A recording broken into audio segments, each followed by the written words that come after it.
हाल ही में रिलायंस कंपनी की 40वीं सालगिरह पर आयोजित एक भव्य कार्यक्रम में सदी के महानायक अमिताभ बच्चन साहब ने कुछ ऐसी बातें कही कि मुकेश अंबानी की आंखों से भी आंसू निकल पड़े। आखिर ऐसा क्या कह दिया अमिताभ बच्चन साहब ने, आइए बताते हैं आपको। नमस्कार, मैं हूं अभिषेक, स्वागत है आप सभी का हमारे इस YouTube चैनल पर। बात चल रही है अमिताभ बच्चन साहब की, बात चल रही है मुकेश अंबानी की, बात चल रही है रिलायंस कंपनी के 40वीं सालगिरह की। दरअसल रिलायंस कंपनी की 40वीं सालगिरह पर एक भव्य कार्यक्रम का आयोजन किया गया। इस कार्यक्रम में बॉलीवुड जगत से शाहरुख खान, रणबीर कपूर, सोनू निगम जैसी हस्तियों के साथ साथ शिरकत की सदी के महानायक अमिताभ बच्चन साहब ने। लेकिन स्टेज पर जब वो पहुंचे और उन्होंने जब कुछ यादें शेयर की तो माहौल भावुक हो गया। एवं रिलायंस कंपनी के मालिक मुकेश अंबानी साहब खुद रो पड़े, उनकी आंखों से आंसू निकल पड़े, क्योंकि इस कार्यक्रम में अमिताभ बच्चन साहब ने शेयर की अपने मन की बात। अमिताभ बच्चन साहब ने कहा कि धीरू भाई का जीवन गीता उपदेश से कम नहीं था। उन्होंने धीरू भाई अंबानी को कर्मयोगी बताया।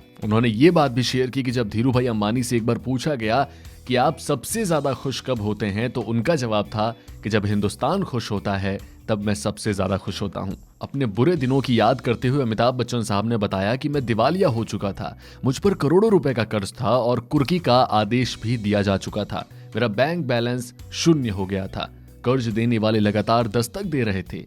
धीरू भाई को जब इस बात का पता चला तो उन्होंने अपने छोटे बेटे अनिल अंबानी को भेजा और कहा कि मुझे कुछ पैसे दे दें। अनिल ने मुझे इसके बारे में बताया। वो मुझे जितना देना चाह रहे थे उससे मेरी सारी परेशानियां खत्म हो जाती। मैं उनकी उदारता पर भावुक हो गया था, लेकिन उनकी इस उदारता को स्वीकार न कर सका। ईश्वर की कृपा से धीरे धीरे मेरी हालत सुधरी और मुझे काम मिलने लग गया था। मैं कर्ज चुकाने में सफल रहा था। अपनी स्पीच के दौरान अमिताभ बच्चन साहब ने एक कार्यक्रम का जिक्र भी किया जो धीरू भाई अंबानी के घर आयोजित किया गया था। धीरू भाई की तरफ से उन्हें भी आमंत्रित किया गया था। अमिताभ बच्चन ने उस दिन की बात करते हुए कहा कि धीरू भाई ने दिग्गज उद्योगपतियों के बीच में कहा था कि ये लड़का गिर गया था लेकिन अपने दम पर फिर से उठा, इसीलिए मैं इसका सम्मान करता हूं। धीरू भाई के ये शब्द मेरे लिए उनके द्वारा दी जाने वाली राशि से कहीं ज्यादा मूल्यवान थे। ये बात बताते वक्त अमिताभ बच्चन साहब का भी गला रुंध गया था, तो सामने दर्शक दीर्घा में सबसे आगे बैठे धीरू भाई अंबानी के बड़े बेटे मुकेश अंबानी की आंखों में भी आंसू आ गए,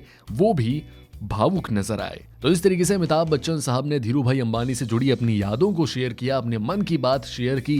तो न सिर्फ वो भावुक हो गए बल्कि इस कार्यक्रम में रिलायंस इंडस्ट्रीज के तकरीबन 80,000 अधिकारी, कर्मचारी और दूसरे सभी लोग भावुक अंदाज में नजर आए। बहरहाल इस वीडियो में इतना ही। ताजा खबरों को जानने के लिए, इंटरेस्टिंग बातों को जानने के लिए सब्सक्राइब कीजिए हमारे चैनल को। Till then, take care.